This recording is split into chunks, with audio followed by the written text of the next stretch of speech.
Look at you all.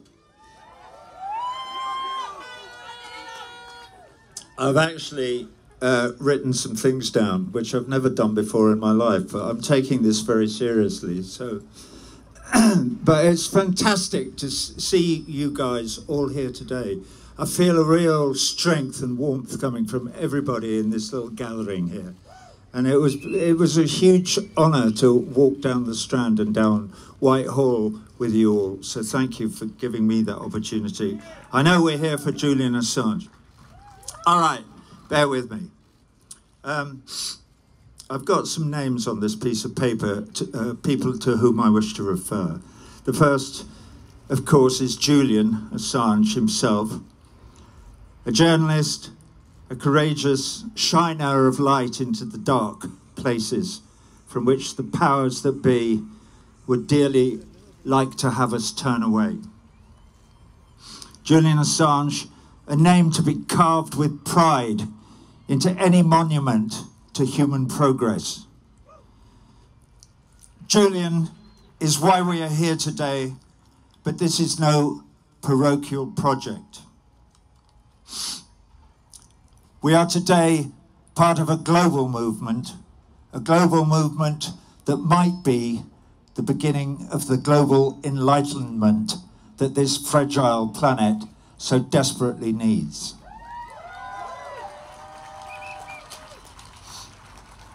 Okay, second name, sent to me by my good friend Vijay Prashad. I was just talking to Tariq Ali down here, who's also a good friend of Vijay's. Anyway, this is a young man none of us know. His name is, I suspect, his name is Amir Aziz, and he is a young poet and activist in Delhi. He's involved in the fight against Modi and his fascist, racist citizenship law. I'll read a little bit of one of his poems. Amir says, "Everything will be remembered. Kill us, we will become ghosts and write of your killings with all the evidence. You write jokes in court, we will write justice on the walls. We will speak so loudly that even the deaf will hear. We will write so clearly that even the blind will read. You write injustice on the earth. We will write revolution in the sky."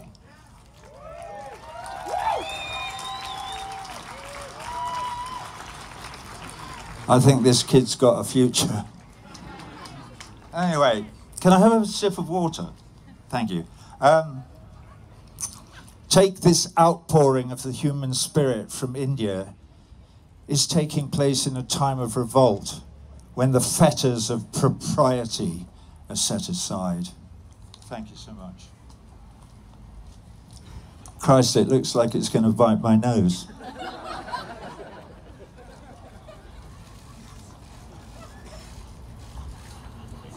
Wow, thank you.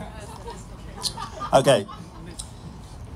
Also, as we meet here in London, across the Atlantic in Argentina, thousands of women are taking to the streets to demand the legalization of abortion from President Fernandez. More power to them. It's not just Argentina. This last year, we have seen major protests erupt across the whole world against the neoliberal fascist regimes. In Chile, in the Lebanon, Colombia, Ecuador, Haiti, France, and now, of course, also in Bolivia, fighting the new US-imposed military dictatorship there. When will we see the name of England appended to that noble list? I sense the scratching of heads in drawing rooms across the home counties. What's he talking about? The man's a bloody pinko pervert. Bloody anti-Semite. What's he talking about? We don't live in a dictatorship. This is a free country, a democracy with all the finest traditions of fair play.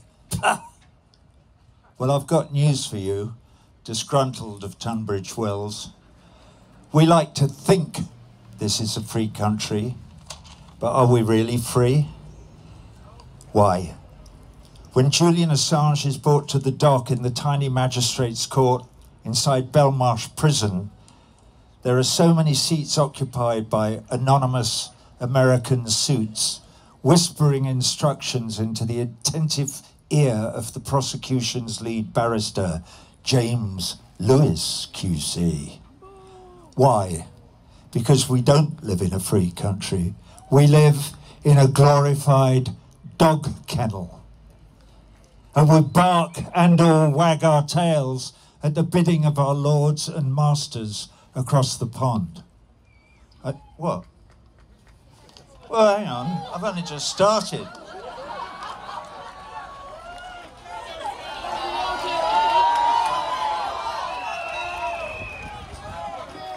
Okay, I'll read a bit more.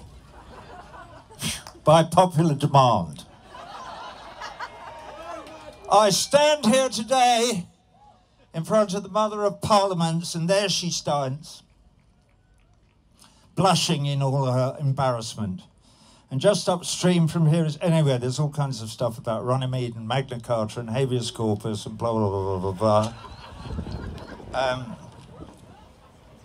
And then the next page starts off.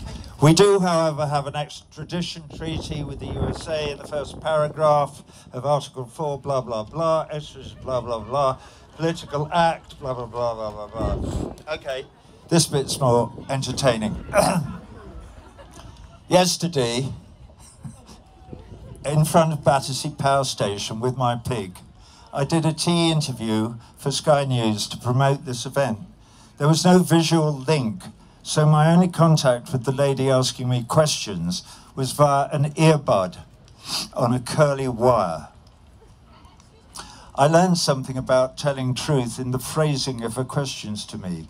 She came at me like some crazed Don Quixote, every question laced thick with the smears and innuendo and the false accusations with which the powers that be have been trying to blacken Julian Assange's name.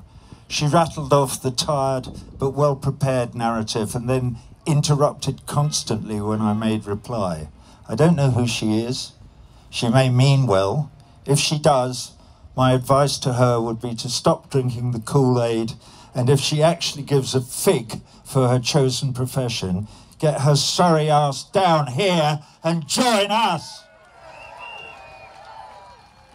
I've nearly finished. I'm sorry. Okay. So, England. I call upon our Prime Minister, Boris Johnson, to declare his colours. Does he support the spirit of Magna Carta? Democracy, freedom, fair play, free speech, and especially the freedom of the press? If the answer to these questions is yes, then come on, Prime Minister! Be the British bulldog that you would have us all believe you are. Stand up to the bluster of American hegemony. Call off this show trial, this charade, this kangaroo court. The evidence before the court is incontrovertible. Julian Assange is an innocent man.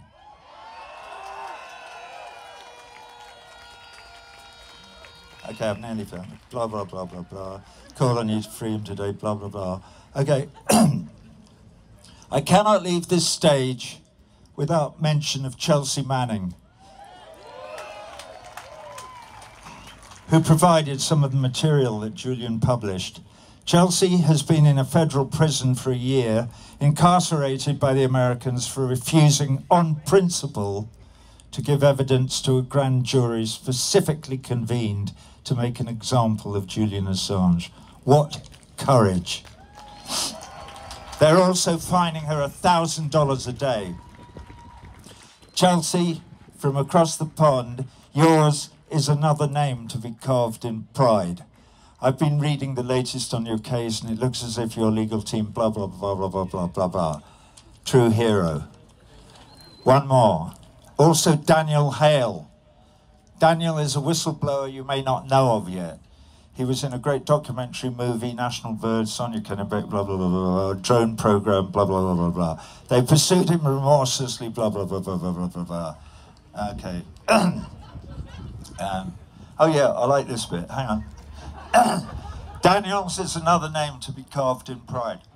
Those of us who have never compromised our liberty in the cause of freedom, who have never picked up the burning torch and held it trembling over the crimes of their superior officers, can only wonder at the extraordinary courage of those who have. All right. Okay. So, yeah. There are other speakers here, blah, blah, blah, blah, blah, blah, dying of the light, bulldog light, arms, comrade Julian Assange.